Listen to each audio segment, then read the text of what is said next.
There's like a logic there. I call my vagina the environment. Because it is a big deal and we all need to be doing a lot more for it. Take it seriously. They're gross jokes. They're gross jokes. I've got to be honest with you, like I'm enjoying tonight. We've had great people on. You're all lovely, but I hate comedy. Like it's not my thing. Like some people are like, oh, comedy, it's my art form, it's my form of expression, and then I'm like, comedy isn't an art form. It's an administrative function for the socially awkward.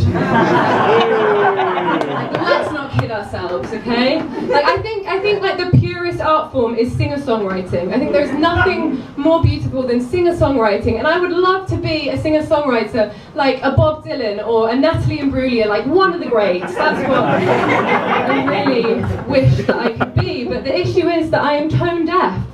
It's a shame. It's a real shame. Thank you for your sympathy. I entered a singing competition not so long ago, and the man judging it said, "You sang a lot of notes." None of them came together to form a key. That was upsetting. That was really upsetting. And I thought, maybe I can just style it out, because like Bob Dylan, Morrissey, they don't necessarily have like the most on-point vocals, but they have passion and politics and integrity, and maybe I can do this. So I wrote this really moving, inspirational song about yoga.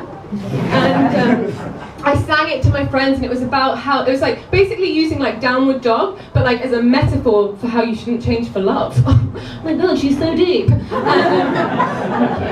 I sang it to my friends, and I was like, this is like my rallying cry. This is my thing that I really believe in. Like, it's only true love if you don't have to change for it. And this is my song that I've written for you. And I played it to them, and they all laughed at me. And I was like, if this is where sincerity gets you, like it is for the birds. So then I started doing comedy, and I was living like rurally in North Cumbria, and I moved to London to seek my fortune. Sort of like a female Dick Whittington. A Minge Whittington. It's really going terribly. It's really going so terribly, unfortunately. The comedy thing isn't panning out. But a few weeks ago, I got booked for a gig in a private members club, and I was like, holy fuck! Maybe I'm a big deal. Maybe I've made it. I have not made it. Turns out I was wildly overestimating myself. So I got to this private members club, and a lot of my standard like my normal material is like, oh, I'm from the countryside. The city's so scary. And these like slick city slickers really didn't like it, so I was doing like my best stuff about like drinking Frosty Jacks on the park bench, and they were like, we can't relate to you.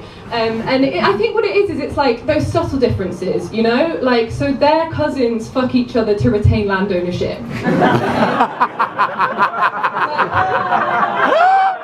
fuck my cousins because I fancy them.